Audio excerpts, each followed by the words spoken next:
कुंडलिनी शक्ति आपको अंदर से जला डालेगी।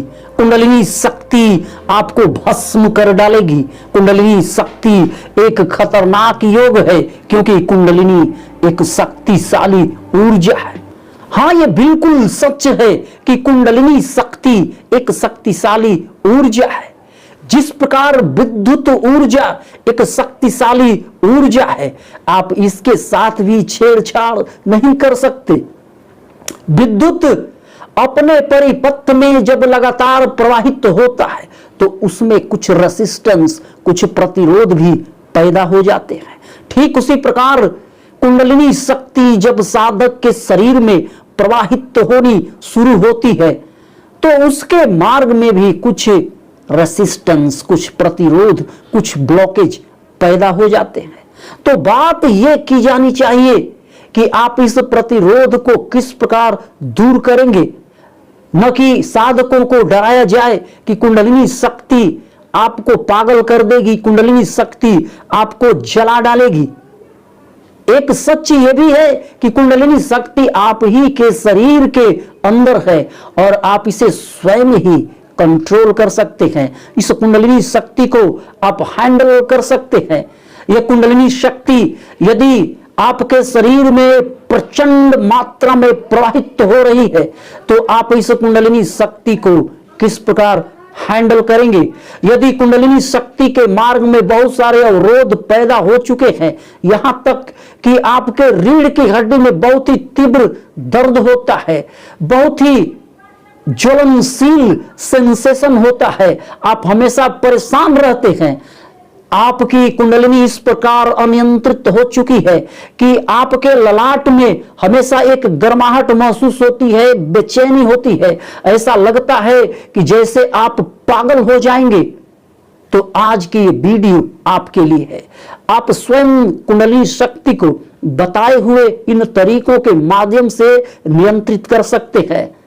तो यदि आप ध्यान के साधक हैं और इन सारी समस्याओं से आप जूझ रहे हैं तो शुरू से लेकर अंत तक इस वीडियो में आप बने रहे। मैं संतोष सक्सेना कुंडलिनी क्लिनिक में आपका स्वागत करता हूं। विद्युत ऊर्जा को प्रवाहित करने के लिए आपको ऊर्जा के दो आयामों की जरूरत पड़ती है। एक पॉजिटिव ऊर्जा का आयाम होता है जिसे आप मुख्य ऊर्जा के स्रोत से जोड़ देते हैं, और दूसरा जो नेगेटिव आयाम होता है आप इसे अर्थिंग के माध्यम से पृथ्वी में अर्थिंग वायर के रूप में आप इसे नीचे गाड़ देते हैं कि जब भी अत्यधिक प्रचंड प्रवाह में विद्युत ऊर्जा का प्रवाह हो तो वह अतिरिक्त ऊर्जा उस अर्थिंग के माध्यम से होते हुए पृथ्वी में चली जाती है। ठीक उसी प्रकार परमात्मा ने आप ही के शरीर में एक ऐसा पॉइंट, एक ऐसा बिंदु दे रखा है कि जब कुंडलिनी ऊर्जा अत्यधिक प्रचंड मात्रा में अनियंत्रित हो जाए तो यदि आप उस बिंदु के ऊपर ध्यान करना शुरू करें तो वह बिंदु आपके कुंडलिनी के अतिरिक्त ऊर्जा को अपने अंदर सोख लेता है। वह बिल्कुल अर्थिंग की तरह काम करता है और उस बिंदु को कुछ और नहीं बिंदु चक्र कहते हैं। यह बिंदु चक्र आप ही के सिर के पीछे पिछले भाग में स्थित होता है। यदि आप इसे जानना चाहते हैं ये कहां है तो आप बिल्कुल शवासन में पीठ के बल लेट जाएं। प्रकृति ने ऐसी व्यवस्था कर रखी है कि जब भी आप पीठ के बल लेटे होते हैं तो ये जहां पर आपका सिर जमीन से टच करता है वही आपका बिंदु चक्र है। आपका बिंदु चक्र बिल्कुल आपके आगे चक्र के अपोजिट होता है और आपके चक्रों में किसी प्रकार का कोई नेगेटिव वाइब्रेशन है तो उस नेगेटिव वाइब्रेशन को भी ये सोख लेता है। लेकिन बहुत ही हैरानी की बात है, आश्चर्य की बात है कि कोई भी साधु संत महात्मा आध्यात्मिक गुरु पहुंचे हुए लोग इस बिंदु चक्र के बारे में बात ही नहीं करते, क्योंकि वो चाहते ही नहीं कि कोई इन समस्याओं से निजात पाए। वो चाहते हैं कि लोगों को इतना डरा दिया जाए कि लोग डरे डरे हुए कुंडलिनी योगा सेंटर्स की ओर पहुंच जाए और उनका व्यापार चलता रहे। तो आप किस प्रकार इस बिंदु चक्र पर ध्यान करके कुंडलिनी क्लींसिंग मेडिटेशन करेंगे, ये भी आपको बताऊंगा। लेकिन एक और महत्वपूर्ण बात जो आपको जानना जरूरी है, जिसके बिना आप कुंडलिनी शक्ति को नहीं जान सकते, कुंडलिनी शक्ति को आप नियंत्रित करने की बात भी नहीं सोच सकते, और वह है माइक्रोकॉस्मिक ऑर्बिट, जो आपके शरीर के बीचों बीच आपके पूरे शरीर का चक्कर काटता है। जिस प्रकार इस ब्रह्मांड में बड़े बड़े सभी ग्रहों के अपने ऑर्बिट होते हैं और उस चक्र के वो चारों तरफ घूमते हैं, ठीक उसी प्रकार आपके शरीर के बीचों बीच ये माइक्रोकॉस्मिक ऑर्बिट है। जब आप ध्यान साधना में होते हैं तो यही माइक्रोकॉस्मिक ऑर्बिट उन ब्रह्मांडीय ग्रहों से, सूर्य, चांद, तारों से, गैलेक्सी से, जो भी ब्रह्मांड में ग्रह नक्षत्र हैं, ये सबसे जुड़ जाता है। इसीलिए तो इन ग्रह नक्षत्रों के कारण भी मनुष्य का शरीर और मन प्रभावित होता है। और ये माइक्रोकॉस्मिक ऑर्बिट आपके रीढ़ के निचले हिस्से से होते हुए आपके बिंदु चक्र, सहस्त्रार चक्र और आज्ञा चक्र से होते हुए नीचे की ओर आपके मुंह के तालू तक पहुंचता है, और उसके बाद फिर आपके जीभ के ऊपरी सिरे से होते हुए ये फिर से आपके रीढ़ के हड्डी के निचले हिस्से तक, यानी आपके शरीर के सामने से होता हुआ रीढ़ की निचली हड्डी तक पहुंचता है। और इस प्रकार इसका एक चक्र बना रहता है, ये आपके शरीर के बीचों बीच घूमते रहता है। तो इस माइक्रोकॉस्मिक ऑर्बिट में ये आपका बिंदु चक्र भी आता है, जिसको छोड़ना मूर्खता पूर्ण बात होगी। तो बिंदु चक्र यहां भी शामिल है। आपके शरीर में केवल 7 महत्वपूर्ण चक्र नहीं, ये बिंदु चक्र भी उसमें शामिल है। तो कुल 8 चक्र हैं जो आपके शरीर में महत्वपूर्ण चक्र हैं। और ये जो रीढ़ की हड्डी में जो चक्र होते हैं, ये चक्र, इनका जब सेंसेशन होता है तो ये सेंसेशन कुछ कोमलता पूर्वक, कुछ हल्का फुल्का ये सेंसेशन होता है। लेकिन यही चक्र जब आपके सिर में प्रवेश करते हैं, बिंदु चक्र, आज्ञा चक्र और ऊपर सहस्त्रार चक्र, तो ये ट्रायंगल का निर्माण करते हैं। जिस प्रकार ये बरमुंडा ट्रायंगल का नाम आपने सुना होगा, वहां पे जो भी चीज जाती है गायब हो जाती है, कुछ पता ही नहीं चलता। तो आपके सिर में 3 महत्वपूर्ण चक्र, आज्ञा चक्र, बिंदु चक्र, सहस्त्रार चक्र, एक ट्रायंगल का निर्माण करते हैं। और यहां पर जो कुछ भी जाता है वो भस्म होता है। जब कुंडलिनी शक्ति जागृत होनी शुरू होती है तो मनुष्य के अंदर से सारे विकार जो उसके मन में होते हैं, उसके ब्रेन में इसी बर्मुडा ट्रायंगल जैसे त्रिभुज क्षेत्र में वो आकर के नष्ट हो जाते हैं। इसलिए जिस मनुष्य की कुंडलिनी शक्ति जागृत होनी शुरू होती है तो वह अकेलापन का आनंद उठाने लगता है। उसे इस दुनिया से, इस संसार से विरक्ति होने लगती है, क्योंकि अंदर की सभी विकृतियां, सभी विकार अपने आप ही दूर होने लगते हैं। तो इस बिंदु चक्र को यदि आप देखें तो ये सभी चक्रों को नियंत्रित कर सकता है, क्योंकि माइक्रोकॉस्मिक ऑर्बिट से आपकी रीढ़ की पीछे की हड्डी से जुड़ा हुआ है। और रीढ़ की हड्डी में एक फ्लूइड भरा हुआ है, वह फ्लूइड जो हमेशा ध्यान साधना में अपने आप ही रिचार्ज होते रहता है। जिस प्रकार बैटरी में आप एक इलेक्ट्रोलाइट द्रव फ्लूइड भरते हैं, ठीक उसी प्रकार आपकी रीढ़ की हड्डी में सेरेब्रो स्पाइनल फ्लूइड है, और यही फ्लूइड आपके ब्रेन में भी भरा हुआ है। तो आपकी रीढ़ की हड्डी में जो भी चक्र मौजूद है वो इसी फ्लूइड में अपना वाइब्रेशन और सेंसेशन छोड़ते हैं। लेकिन इस ब्रेन में जो ब्रेन कैविटीज होती है, वो ब्रेन के अंदर भी ये सेरेब्रो स्पाइनल फ्लूइड भरा हुआ है, और ये सेरेब्रो स्पाइनल फ्लूइड आपकी रीढ़ की हड्डी के समान आपके ब्रेन में नहीं है। आपके ब्रेन में, ये पूरे ब्रेन में ही ये घूमता रहता है, और ये तीनों चक्र आपस में, ये तीनों चक्र आपस में रिस्पॉन्स करते रहते हैं, एक हार्मोनी में घूमते रहते हैं। तो आपके ब्रेन में अनुभूतियां बहुत ही प्रबल हो जाती हैं। ब्रेन में आज्ञा चक्र के पास ऐसा लगता है कि जैसे आपका ब्रेन फटने को तैयार हो। आप बिल्कुल आप बिल्कुल ही बेचैन नजर आने लगते हैं। ऐसा लगता है कि कुछ अस्वाभाविक सा, कुछ ऐसी ऊर्जा है जो लगता है कि आपके ब्रेन में ब्लास्ट कर जाएगी, आपका ब्रेन फट जाएगा। तो आप इस माइक्रोकॉस्मिक ऑर्बिट पर भी काम करके अपने चक्रों की अनियंत्रित ऊर्जा को भी आप संभाल सकते हैं। कुंडलिनी शक्ति की ऊर्जा को भी आप संभाल सकते हैं। कुंडलिनी तो केवल आपके रीढ़ के हड्डी और ब्रेन में घूमती है, लेकिन यह जो माइक्रोकॉस्मिक ऑर्बिट है, यह आपके पूरे शरीर का चक्कर काटता है। तो आप अपने चक्रों को इस माइक्रोकॉस्मिक ऑर्बिट मेडिटेशन के द्वारा आप नियंत्रित कर सकते हैं, लेकिन अपनी कुंडलिनी को आप बिंदु चक्र के माध्यम से नियंत्रित कर सकते हैं। तो आइए हम कुछ अभ्यास के माध्यम से देखते हैं कि आप किस प्रकार अपने कुंडलिनी और अपने चक्रों पर काम करेंगे। सबसे पहली बात, पहली विधि कि जो कुछ भी आपके रीढ़ की हड्डी में है वही आपकी कुंडलिनी शक्ति से जुड़ा हुआ है। और इसको दो भागों में यदि बांट दिया जाए तो एक आपके गर्दन से नीचे जो रीढ़ की हड्डी है, और दूसरा भाग वह जो आपके गर्दन से ऊपर आपका सिर है।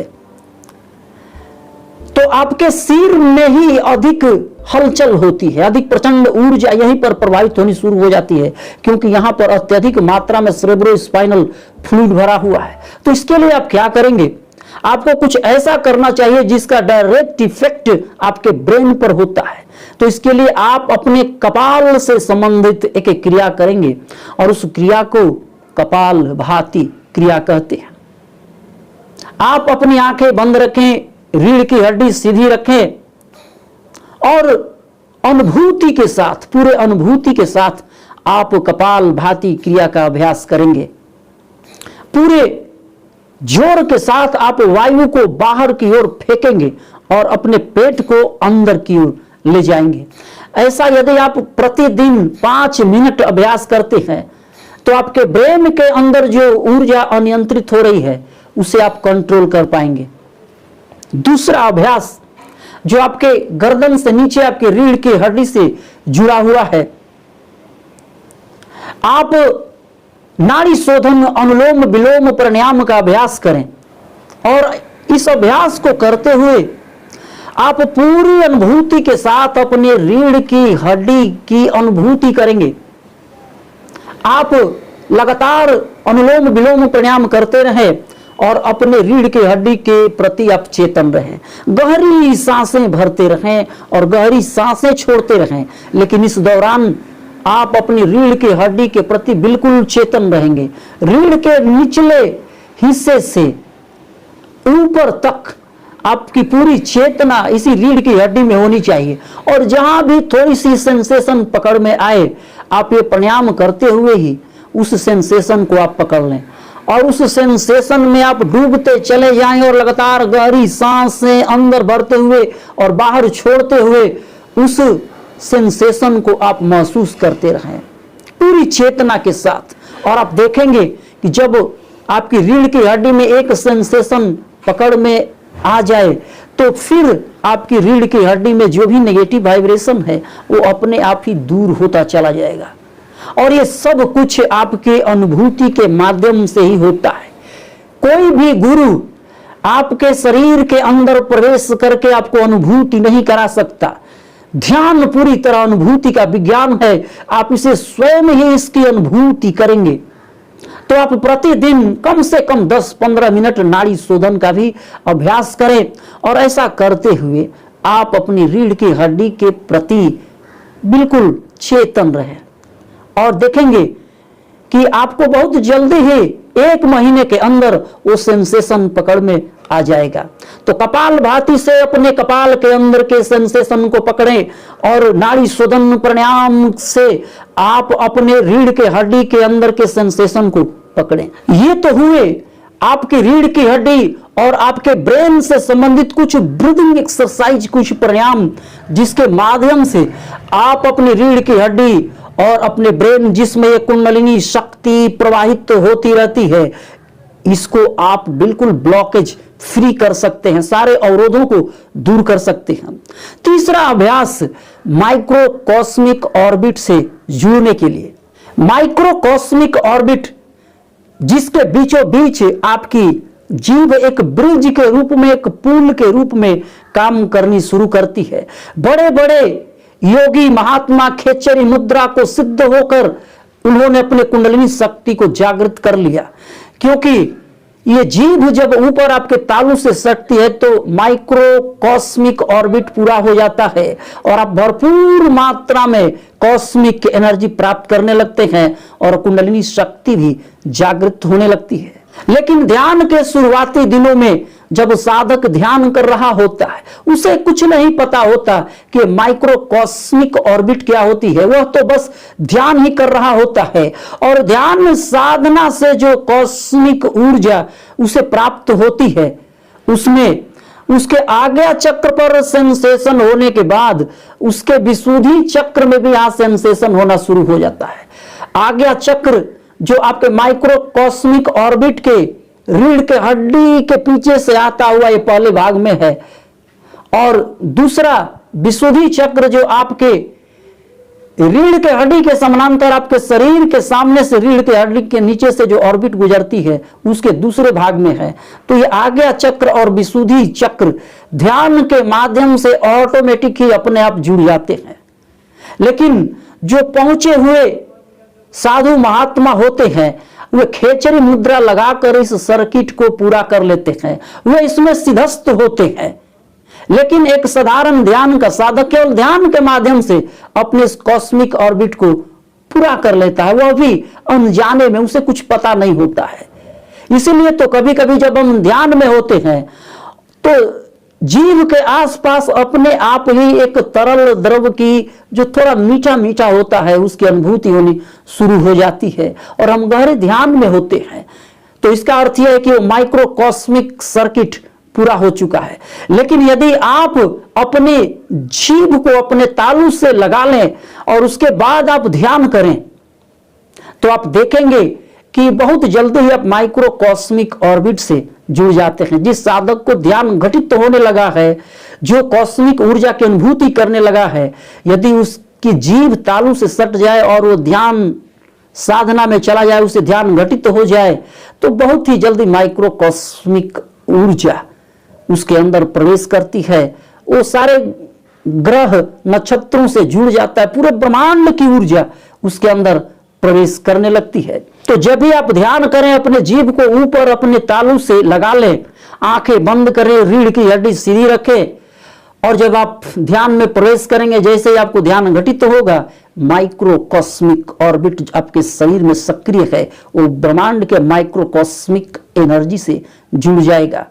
तो शुरुआत में जब आप जीभ को अपने तालू से लगाएंगे तो हो सकता है कि आपको कुछ डकारे आने लगे, अंदर से कुछ वायु बाहर निकलेगी, क्योंकि जब तक पूरी वायु बाहर निकल नहीं जाती है खेचरी मुद्रा ठीक से नहीं लग पाती है। क्योंकि खेचरी मुद्रा जब लगती है तो ऊपर के तालू से कुछ लिक्विड आपके जीभ में वो उसका रिसाव होने लगता है। तो जब तक वायु आपके शरीर के अंदर आपको परेशान करेगी, खेचरी मुद्रा आपको नहीं लग पाएगी।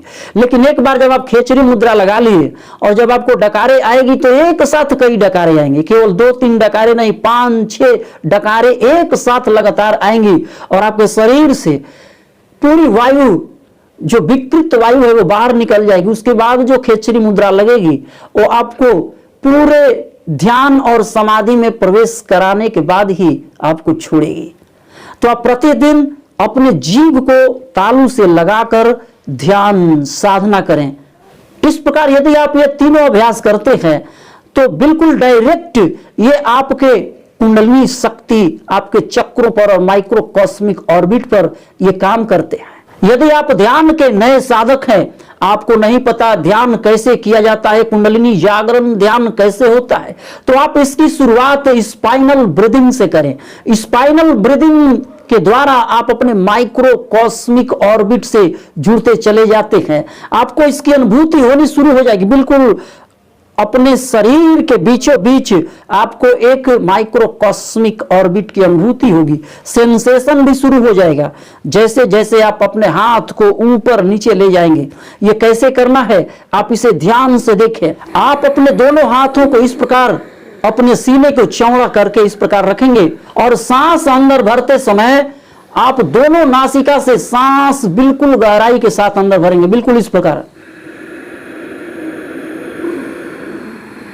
और सांस बाहर छोड़ते समय अपने दोनों हाथों को बिल्कुल ऐसे करके आप नीचे की तरफ सिकुड़ते हुए अपने साइक्रम के पास, गुद्दा द्वार के पास इसकी अनुभूति करते हुए सांस को बाहर छोड़ेंगे।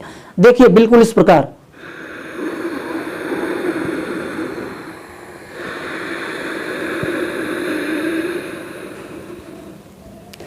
सांसें बाहर छोड़ते हुए आप बिल्कुल नीचे की तरफ इस प्रकार सिकुड़ते चले जाएंगे और इसकी अनुभूति अपने गुद्दा द्वार के पास, साइक्रम प्लेक्सस के पास करेंगे। इसकी अनुभूति करने के लिए आप अपने दोनों हाथों को इस प्रकार रखें और जब सांस अंदर भरेंगे तो इस प्रकार सांसों में एक हल्का स्लो मोशन के साथ इसे अंदर भरेंगे।